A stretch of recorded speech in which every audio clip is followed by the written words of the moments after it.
갈라디아서 6장 11절로 16절까지 말씀.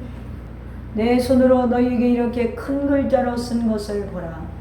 우는 육체의 모양을 내려 하는 자들이 억지로 너희에게 할례를 받게 함은 그들이 그리스도의 십자가로 말미암아 박해를 면하려 함뿐이라. 할례를 받은 그들이라도 스스로 율법은 지키지 아니하고 너희에게 할례를 받게 하려는 것은 그들이 너희 육체로 자랑하려 함이라.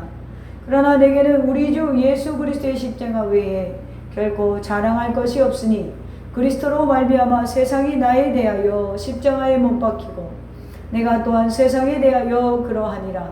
할례나 무할례가 아무것도 아니로되 오직 새로 지으심을 받은 것만이 중요하니라.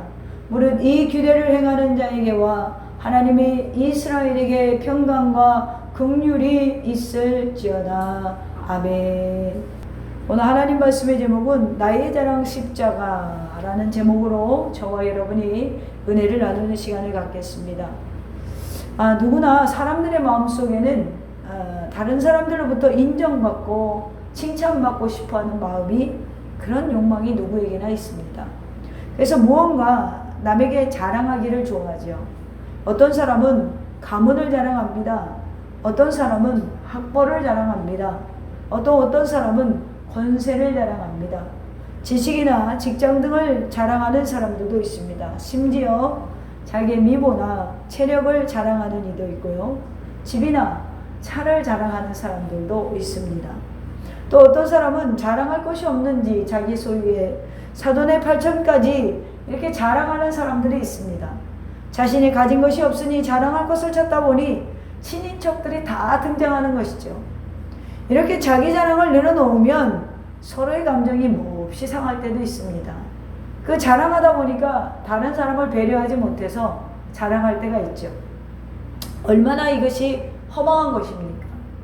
우리 그리스도인들은 말하기 전에 상대방을 항상 배려하는 마음을 가져야 돼요. 우리 집에도 보면 우리는 식구가 이렇게 단촐하거든요. 그러면 막 이렇게 자녀들이나 뭐 이런 사람들을 막 와서 막 영상을 보고 자랑을 하고 이런 사람들이 있어요. 보여주고. 근데 그런 것들을 보면 뭐 우리가 그런 거에 시험될 사람들은 아니지만, 만약에 신앙이 어린 사람들은 그런 부분도 시험에 들 수가 있어요. 항상 그 집을 보고 형편을 보고 자랑을 해야지, 그 상대방을 배려하지 못하고, 예를 들어서 되게 가난한 사람 앞에서 돈 자랑을 한다고 칩시다. 그럼 그 사람 상대방이 얼마나 별로 그 마음이 좋을까요? 좋지 않겠죠. 또 우리가 어떤 일을 말을 할 때는 항상 상대방을 생각하면서 하는 사람이 되지, 그렇지 않으니까 자랑하다가 싸움이 나는 경우가 있잖아요. 현대는 모든 분야에서 치열한 경쟁 시대다 보니까 말도 그런 것 같아요. 꼭 그 상대방을 이기려고 하는 그런 말의 기술이 굉장히 많습니다. 이제는 사람들까지 상품화되어서 연예인이나 스포츠맨도, 예전에는 스포츠맨이 운동만 잘하면 됐는데 요즘에는 스포츠맨이 인기 관리를 하는 그러한 치열한 경쟁 속에서 살아가고 있죠. 우리가 살면서 자랑을 하되 여러분 무엇을 자랑해야 될까요? 우리 그리스도인이라면 무엇을 자랑하고 살아가야 할까요? 오늘 그것을 한번 생각해 보자는 것입니다. 내가 자랑할 것이 없어서 사돈의 8족까지 자랑하는 것이 아니라, 내가 하나님의 자녀로서 진짜 자랑해야 될 게 뭐냐는 것이죠. 돈이나 물질 같은 것을 자랑하는 사람은 물질주의자라는 뜻이에요. 말을 보면 그 사람의 관심사가 어디 있는지 알아요. 말하는 거에 대부분을 차지하는 것이 그 사람이 좋아하는 것이고 관심사입니다. 세상의 명예나 권세 같은 것을 자랑하는 사람은 세속주의자입니다. 미모나 체력 같은 것을 자랑하는 사람은 외모주의자입니다. 어떤 사람은 술 많이 먹는 것을 자랑하다가 술 취해 죽는 이도 있고, 어떤 사람은 수영 잘하는 것 자랑하다가 수영하다가 물에 빠져 죽는 경우도 있습니다. 그러므로 요한일서 2장 16절의 말씀처럼 그 말씀을 보면 세상 것은 자랑할 것이 없다고 그랬습니다. 야고보서 4장 16절에 허탄한 것을 자랑하지 말라고 했습니다. 빌립보서 1장 26절에 참으로 우리가 자랑해야 될 것은 하나님 앞에서 예수 그리스도밖에 없음을 성경은 가르쳐주고 있습니다. 특히 오늘 바울 사도는 자신의 가장 원초적이고 핵심적인 자랑은 예수 그리스도의 십자가라고 했습니다. 오늘 14절에 보면 뭐라고 합니까? 내게는 우리 주 예수 그리스도의 십자가 외에 결코 자랑할 것이 없다. 여러분, 하나님을 사랑한다는 게 뭐예요? 여러분, 사랑에 대해서 좀 생각해 보시고 사랑합니까? 우리는 사랑을 듬뿍 받은 사람들이잖아요. 그 항상 얼굴이 욕구 불만인 것처럼 살아가지 마시고, 우리는 이미 예수 그리스도가 살점까지도 피 한 방울, 물 한 방울, 땀 한 방울까지도 우리에게 주신 바 되셨잖아요. 우리는 사랑을 넘치게 받았어요. 근데 우리는 얼굴이 보면 항상 욕구 불만해, 애정 결핍이잖아요. 그러니까 사랑에 대해서 생각을 안 해봐요. 여러분, 하나님을 사랑한다는 것은 내가 하나님의 자녀라는 걸 잊지 않는 거예요. 하나님을 내가 사랑한다, 하나님을 내가 사랑한다 라고 하는데 행함이 전혀 바뀌지 않았다는 건 자기가 하나님의 자녀, 자기 직분과 자기의 소속감을 잊어버렸기 때문에 그렇거든요. 그러니까 결국엔 하나님을 사랑한다는 것은 내가 하나님의 자녀임을 잊지 않는 것이라는 것이죠. 그래서 바울이 날마다 고민했던 게 뭐예요? 자기 소속감이에요. 내가 하나님의 자녀인데 왜 죄를 짓지? 내가 하나님의 자녀인데 내가 왜 안 변하지? 내가 하나님의 자녀인데 내가 무엇을 바라봐야 되지? 바울이 일평생 그것을 가지고 생각하고 살아갔어요. 그러니까 그의 삶 자체가 어떻게 변합니까? 하나님의 자녀답게 살아가잖아요. 그러니까 그 하나님의 자녀답게 살아가는 바울이 오늘 외치기를, 내게는 우리 주 예수 그리스도의 십자가 외에는 결코 자랑할 것이 없다는 거예요. 할렐루야. 사실 인간적으로 볼 때 바울에게 자랑거리가 얼마나 많았어요. 여러분의 기준으로 보면 사도된 8초까지 그러다가 자랑하는 우리의 기준으로 보면 바울이 자랑할 게 엄청 많았어요. 사도된 8초까지 가려면 7박 8일을 나를 세야 돼요. 바울은 좋은 가문에서 태어났죠. 좋은 학교를 졸업했죠. 사회적으로 좋은 위치에 있었죠. 뭐 디테일은 뭐 여러분 다 아시니까 뭐 얘기 안 해도 되죠. 사람들이 어쨌든 간 당시 사람들이 굉장히 부러워하는 삶이었어요. 그런 로마 시민권도 가졌죠. 자기 백성들이 존경하는 바리새인이었죠. 율법주의자였죠. 거기다 젊었어요. 용기도 있었어요. 그만하면 누구보다 자랑거리가 많았어요. 그러나 그가 예수를 만난 후에 그 모든 것은 배설물과 같고, 내가 오늘 자랑할 것은 우리 주 예수 그리스도의 십자가 외에는 없다는 겁니다.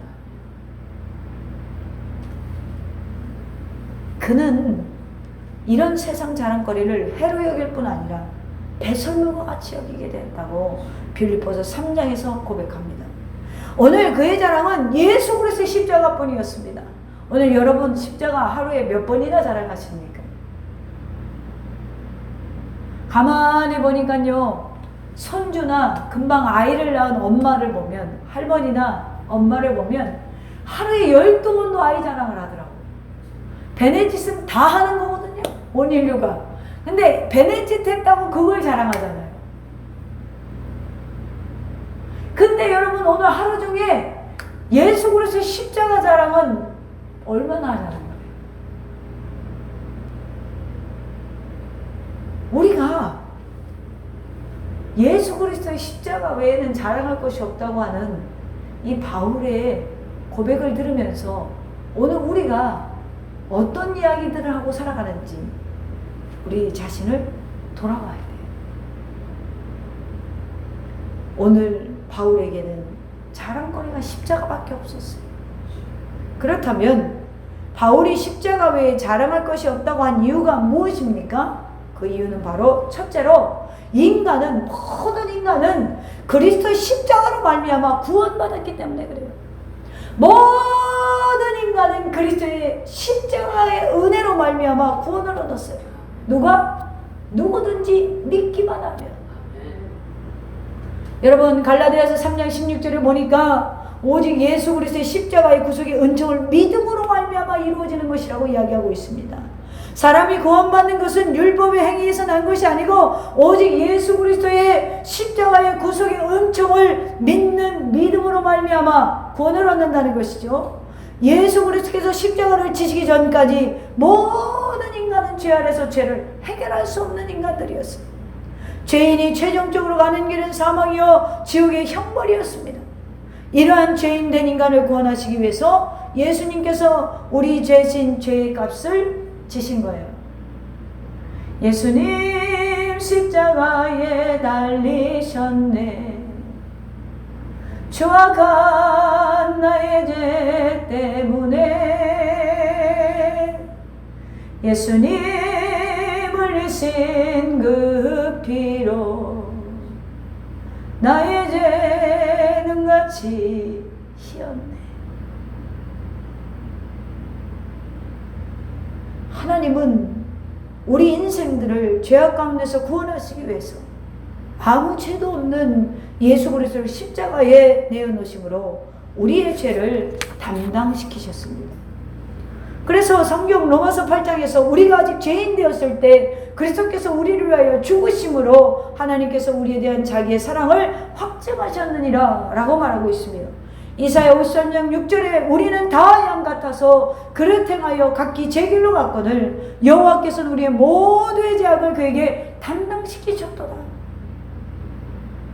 우리가 아무리 능력이 많은 사람이라 할지라도 인간이 구원받을 수 있는 길은 예수 그리스도 십자가 외에는 없는 줄로 믿으시기를 바랍니다.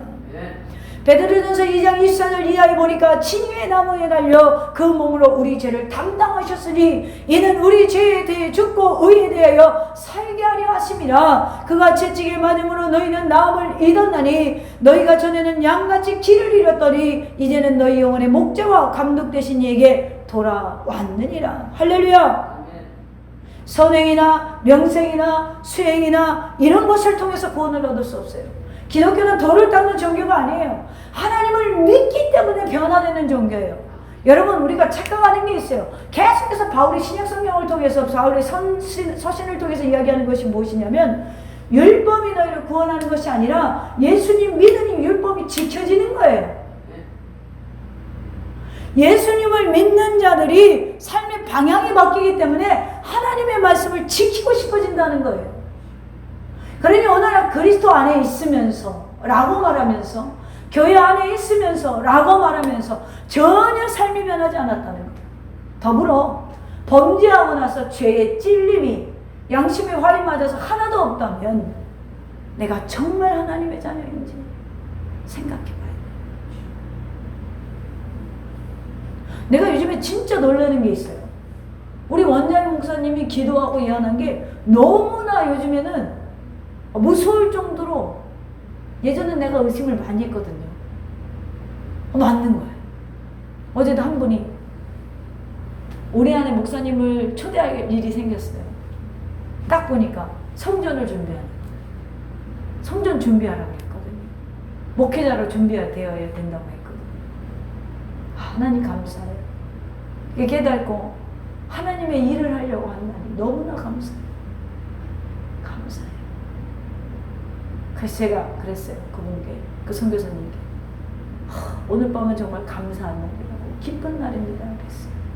누군가 하나님 앞에 순종하고 하나님을 위해서 살기로 작정했다면, 물론 우리가 그분이 평상시에도 하나님을 위해서 사시는 분이에요. 그런데 더 하나님 앞에 살기 위해서, 더 기도하기 위해서 처소를 준비한다니 너무나 제 마음이 기쁘고, 그분이 저보다 연배가 한참 많은데도 그렇게 사랑스러울 수가 없더라고요. 그러니 이렇게 별 볼 일 없는 목사 마음에도 그렇게 감동이 되는데 하나님이 보시기에 그분을 순종하니까 얼마나 사랑스럽겠어요. 그렇지 않아요? 근데 그분이 도전할 수 있었던 건 우리 교회가 20만 원으로 시작했잖아요. 네? 10여 년 전에 20만 원으로 시작한 교회잖아요. 20만 원으로 시작한 게 그게 내리를 안 떠나서 계약을 그냥 하셨다는 거예요.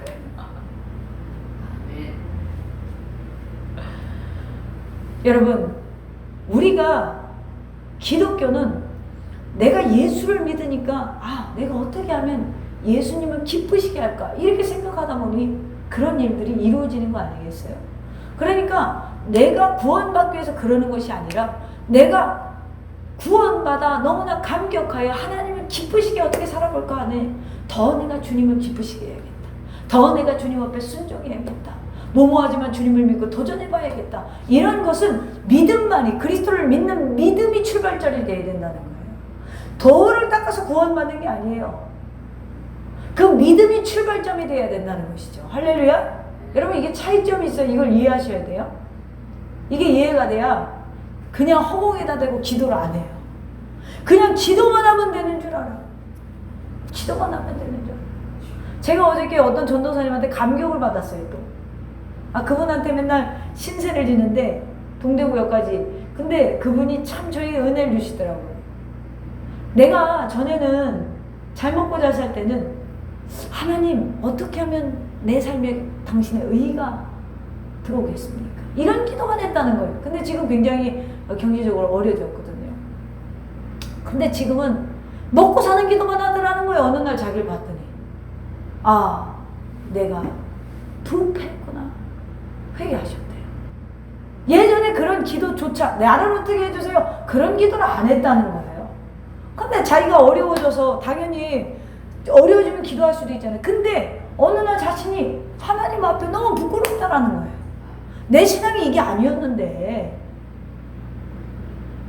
내가 변질됐어요, 주님. 내가 어렵다 보니까 이렇게 변질됐어요. 그런데 어떤 사람들은 평생 죽을 때까지 먹고 사는 기도만 하잖아요. 그러니 어떻게 신앙이 성장할 수가 있겠습니까? 헛된 기도들을 굉장히 많이 해요. 기도만 하면 응답되는 게 아니에요. 하나님 마음에 맞는 기도를 해야 돼요. 하나님 마음에 맞는 기도는 그의 의를 먼저 구하는 거예요. 나는 주님께서 그냥 모든 걸 더해 주신다 그랬잖아요. 먼저 그의 나라와 그의 의를 구하라. 그러면 이 모든 것을 너에게 더해 주리라고 했잖아요. 그냥 나는 더해서 덤 받는 인생인 거예요. 그냥 덤 받는 인생인 거예요. 얼마나 덤이에요. 제가 엊그저께 우리 시어머니 1주년이랑 추모 예배를 드리고 또 낙골당에 가서 가족들을, 시어른들을 만났는데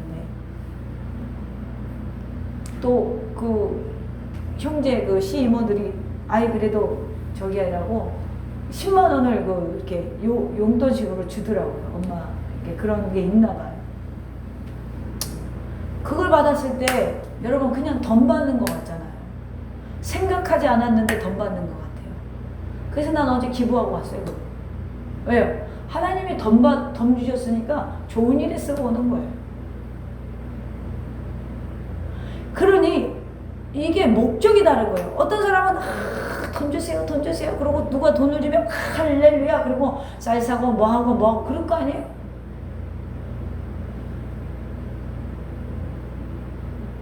우리는 다 덤으로 받잖아요. 그렇기 때문에 믿음으로 말미암아 우리의 삶이 변하는데도 여러분 변화되는 그 어떤 수행이나 어떤 무슨 도를 닦는 게 여러분에게 구원을 주는 게 아니라는 거예요. 예수 믿고 구원받은 어떤 중교인이 이런 얘기를 했대요.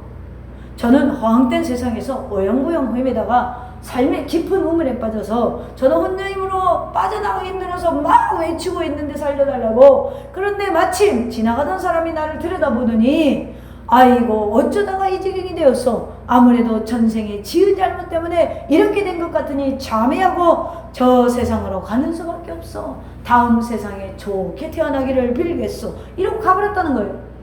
그래서 또 살려달라고 기다렸더니 잠시 후에 또 한 사람이 왔대요. 사람이란 까딱하면 잘못되고 그렇게 되는 것이니 이 일을 경험 삼아 다음에는 조심하시오. 이러고 또 훅 가버렸다는 거예요.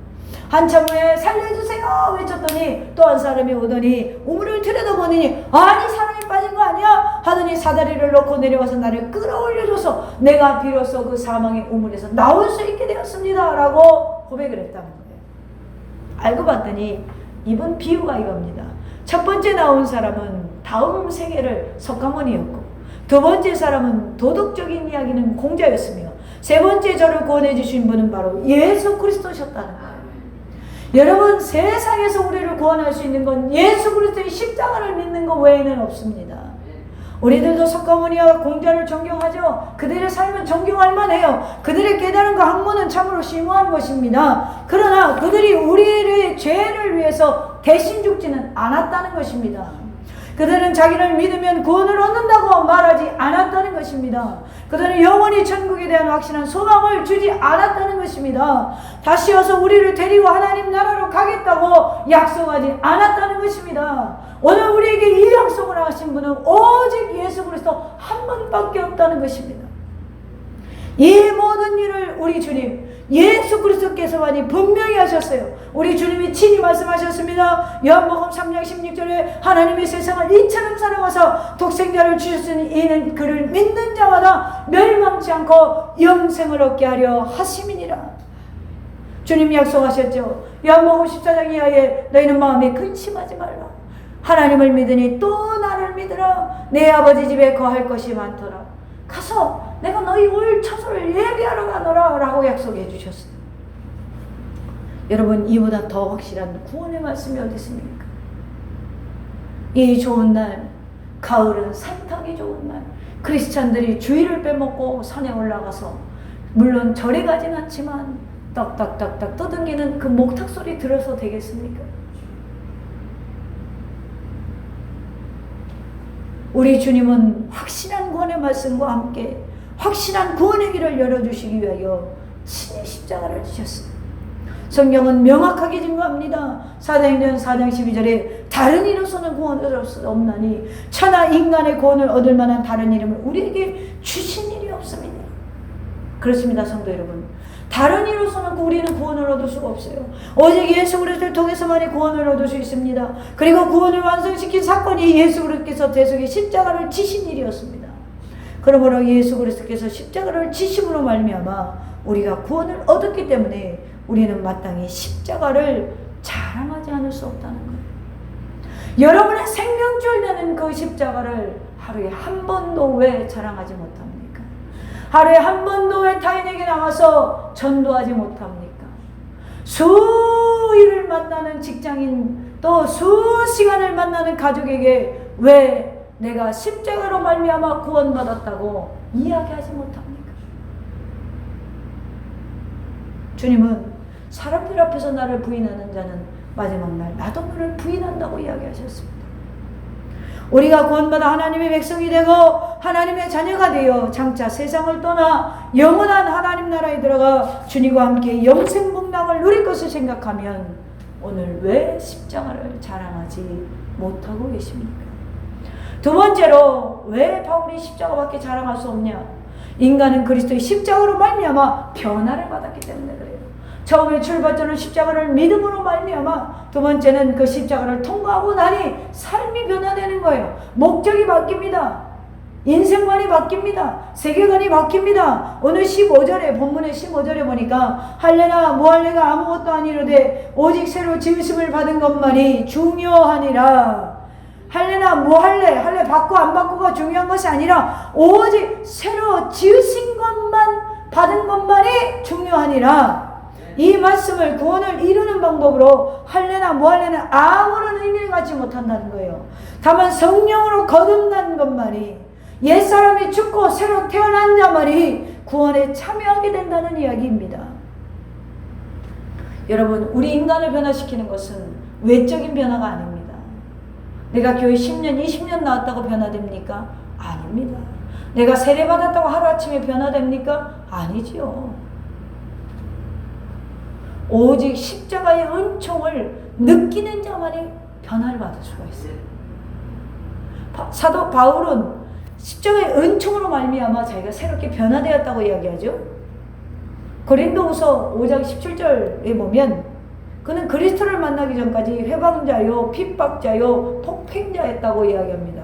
그러다 그는 그리스도를 만난 이후 그리스도의 종이요, 사도요, 신실한 전도자로 변화되었다고 고백을 합니다.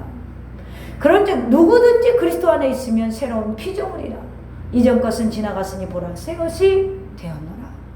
성도 여러분, 십자가를 주목하는 자는 사도 바울뿐이 아니라 우리도 십자가를 바라보고 있어요. 지금도 여러분은 십자가를 바라보고 있어요. 어떤 사람은 그러나 나무로 만든 그저 십자가만 보고요.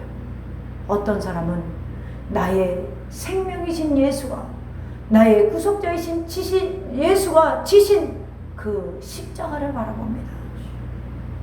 차원이 다르죠. 이 십자가를 바라본 사람은 누구든지 새롭게 변화될 수 있어요. 나를 위해 골고다 언덕을 넘어지시고 일어나시고 넘어지시고 일어나시고 끝까지 승리하신 예수님의 십자가를 바라보는 자는 사람을 새롭게 변화시킬 뿐 아니라 가정을 변화시키고 사회를 변화시키고 국가를 변화시키는 신비한 능력이 그에게 있는 줄로 믿습니다. 그리고 마침내 십자가는 세계 역사를 바꿔놓았죠.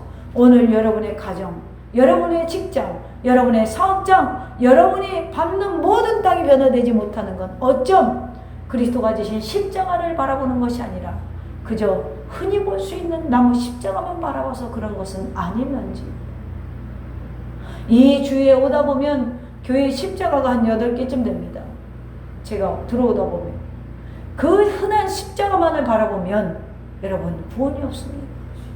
그 십자가를 통해서 나를 위해 죽으신 예수 그리스도가 지신 십자가를 바라보셔야 돼요. 내가 그 자리에 있어야 하는데 예수님이 계셨다는 것을 깨닫는 은혜가 여러분에게 있어야 된다는 것입니다. 18세기의 영국은 모든 면에서 파산할 위기에 있었습니다. 정치인들은 부패했고 상류층들은 시민으로서 의무나 사회적인 책임을 망각한 채 자기 유익에만 급급했고 하류층은 자포자기한 채 술에 흠뻑 취해 있었습니다. 시골에는 노상 강도들이 들끓었고 도시에서는 수많은 청소년 범죄자들이 폭력을 휘둘러서 거리가 살벌했어요. 도시마다 수없는 실력자와 범죄자와 굶주린 자로 18세기 영국은 들끓었습니다. 거기에다 종교마저 심히 오염됐었어요. 만일 그대로 더 갔다면 아마 프랑스 혁명과 같이 유혈 혁명이 일어날 형편이었습니다. 바로 이때 한 사람이 영국을 변화시킵니다. 그가 바로 요한 웨슬레라는 사람이에요.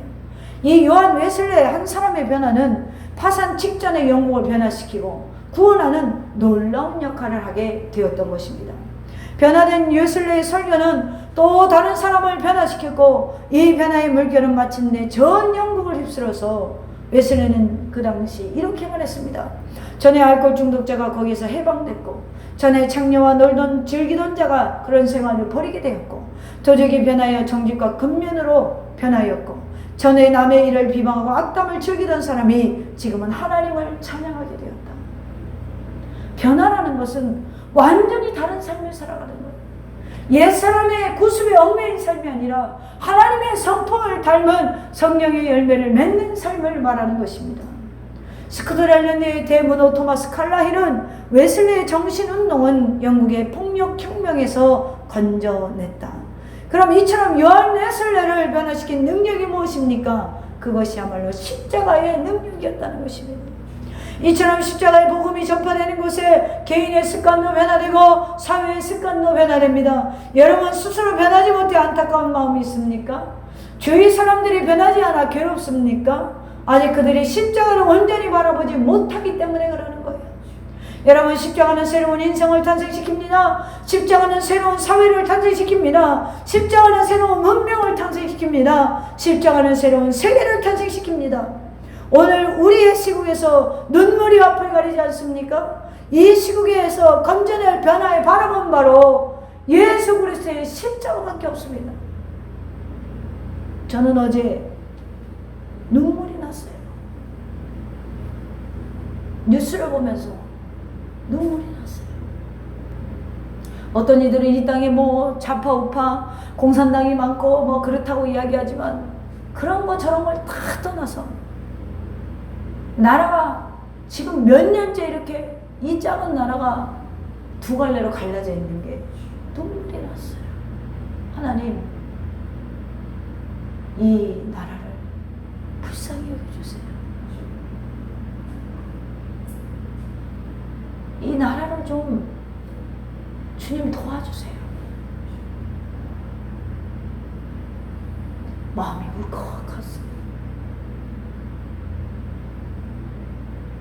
어떤 크리스천들은 나쁜 놈들, 뭐 착한 놈들 이래가면서 욕을 하면서 서로 그러지 않습니까? 그런데 여러분, 그 뉴스를 보면서 욕할 것이 아니라 우리가 울어야 해요. 이 변화의 바람, 이 시국에서 건져낼 수 있는 것도 오직 그리스도의 십자가 외에는 없어요. 그러니 어찌 십자가를 자랑하지 않을 수 있겠습니까? 세 번째로 바울이 십자가만을 자랑했던 이유는 십자가로 말미암아 자신이 승리할 수 있었기 때문에. 14절의 중반에 보면 그리스도로 말미암아 세상이 나를 대하여 십자가에 못 박히고 내가 또한 세상을 대하여 그러하니라. 여기서 세상이 나를 대하여 십자가에 못 박히고 라는 말은 세상과의 단절, 죄로부터의 단절을 의미하고, 또한 세상에 대하여 그러하니라 라는 말은 세상에 대한 승리를 의미합니다. 세상이 나를 대하여 십자가에 못 박고 라는 말은 다시 말합니다. 세상과의 단절, 죄로부터의 단절을 의미하고, 세상에 대하여 그러하니라 라는 말은 세상에 대한 승리를 말한다고 했습니다. 지금 사도 바울은 십자가로 말미암아 세상과 죄로부터 단절된과 동시에 세상에 대하여 승리한 것을 자랑하고 있는 것입니다. 그렇습니다. 죄로부터, 세상으로부터 승리할 수 있는 능력은 이 십자가를 바라보는 것밖에 없어요. 왜 허상을 바라보십니까? 그저 흔하게 메고 있는 십자가 목걸이라 바라보고, 흔하게 달려있는 십자가 종탑만 바라보고, 흔하게 달려있는 교회 십자가만 바라보는 것이 아니라, 교회 십자가가 달려니 안 달려니, 이단이니 아니니, 그런 것을 이야기하는 것이 아니라 나를 위하여 지신 십자가, 거기에 내가 있어야 되는데, 채찍에 맞는 예수 그리스도, 내가 채찍에 맞았어야 하는데, 가시관을 쓰신 예수 그리스도를 바라보며 내가 젖찔림을 당하여 해야 했는데, 망치 소리, 못 박는 소리를 들으면서 내 손에 못이 박혀야 했었는데 하는 은혜가 우리 안에 있어야 된다는 것입니다. 이 은혜가 없으니까 변화가 없는데 어떻게 승리할 수가 있어요? 변화될 기미가 조금도 없는데 어떻게 우리가 거친 환경과 세상과 죄와 싸워서 이길 수가 있냐는 것입니다. 어떻게 마귀와 싸워 우리가 이길 수 있냐는 거예요. 십자가는 성도가 세상의 모든 것을 이기는 능력이 됩니다. 성도들은 십자가로부터 죄악을 이깁니다. 세상에서 유혹을 이깁니다. 환난을 이깁니다. 원수사단 마귀들을 이깁니다. 그러나 바울이 말하죠. 나는 날마다 십자가 아래 죽노라. 십자가, 예수 그리스도가 메신 십자가 내가 져야 되는 거예요. 여러분, 십자가는 사랑의 승리, 생명의 승리, 공의의 승리입니다. 십자가 가슴에 있는 사람에게는 사단이 그대로 있을 수가 없어요. 어둠이 그대로 머물러 있을 수가 없어요. 왜요? 그리스도의 빛이 너무 강하셨어요. 십자가가 있는 곳에는 약한 것도 물러가고, 병든 것도 물러가고, 가난한 것도 물러가요. 왜요? 주님께서 우리의 저주를 끊어주셨기 때문에. 사랑하는 성도 여러분, 힘들고 연약합니까? 그렇다면 십자가에 달리신 주님을 바라보시기를 바랍니다. 괴롭고 답답합니까? 역시 십자가에 달리신 주님을 바라보시기를 바랍니다. 온전케 되기를 원하십니까? 그도 역시 십자가에 달리신 주님을 바라보시기를 바랍니다. 믿음의 주여 또 온전케 하시는 이 예수를 바라보자. 그는 그 앞에 있는 기쁨을 위하여 십자가를 참으사 부끄러움을 개의치 아니하시더니 하나님 보좌 우편에 앉으셨느니라. 너희가 피곤하여 낙심하지 않기 위하여 죄인들이 이같이 자기에게 거역한 일을 참으신 일을 생각하라. 십자가에 달리신 주님을 바라보므로 우리의 믿음이 성장할 줄로 믿습니다. 십자가에 달리신 주님을 바라보므로 우리가 온전케 됨을 믿습니다. 십자가에 달리신 주님을 바라보므로 우리가 승리함을 믿습니다. 십자가에 달리신 예수님을 바라보므로 우리가 담대해짐을 믿습니다. 할렐루야. 이처럼 우리를 승리케 하시는 십자가를 어찌 자랑하지 않겠습니까? 사랑하는 성도 여러분, 이제부터 무엇을 자랑하면서 살아가시겠습니까? 오늘 사도 바울은 오직 주님 예수 그리스도의 십자가 외에는 결코 자랑할 것이 없다고 외치고 있습니다. 그의 신앙 고백이 오늘 우리의 신앙 고백 되어지기를 소망합니다. 우리 입술이 가나안 땅에 엎드려 죽어 이스라엘 백성과 같이 불평과 불만의 소리만 나와야겠습니까? 아닙니다. 여러분, 이스라엘 민족의 출발이 어땠는지 아십니까? 이스라엘 민족이 기도했잖아요. 그걸 하나님께서 권념하여 들으셨다고 그랬어요. 노예 생활이 힘들어가지고 살려주세요. 노역이 너무 힘들어요. 벽돌 찢기 힘들어요. 진흙 만들기 힘들어요. 이 기도했어요. 그런 어린 자들을 데리고 모세가 나왔잖아요. 그러니까 계속해서 뭐라고 합니까? 불평하죠. 여러분 생각해 보세요. 종으로 살았는데 자기가 고기 가마에 앉아 있었을까요? 고기 삶냐고 앉아 있었겠지. 뭐 그렇게 잘 먹었겠어요? 근데 기도의 목적이 자기 힘든 거에서부터, 다시 말합니다, 육적인 거에서 시작됐던 어린 신앙은 광야에서 결국에 다 엎어져 죽었어요. 그래서 그러는 거예요. 여러분들이 의식주를 가지고 기도하는 거, 필요를 가지고 기도하는 거 나쁜 건 아니에요. 그런데 그게 목적이 돼서는 안 돼요. 우리의 삶의 목적과 지향할 바는 먼저 그의 나라와 하나님의 나라와 하나님의 의가 되어야 돼요. 그래서 하나님의 의를 이 죄의 장아치 나를 통하여, 전적 부패, 전적 타락한 나를 통하여 하나님께서 나를 어떻게 사용하실까? 그걸 바라보는 인생은 날마다 십자가만을 자랑할 수밖에 없어요. 우리가 십자가로 말미암아 구원을 얻었으니, 십자가로 말미암아 변화를 받았으니, 십자가로 말미암아 승리할 수 있었으니 어찌 십자가와 다른 것을 비교할 수 있으며 다른 것을 자랑할 수 있겠습니까? 사랑하는 성도 여러분, 이제 내 모든 건강과 물질과 재능과 내가 가진 모든 것들은 뒤로 감춰놓고 하나님이 덤으로 주신 것 자랑하지 말고, 어떤 이가 여러분 덤으로 준 상품을 자랑하겠습니까? 본 상품을 자랑하지 않겠어요? 본 상품이 십자가를 자랑하는 저와 여러분의 인생이 되기를 주님의 이름으로 축원합니다.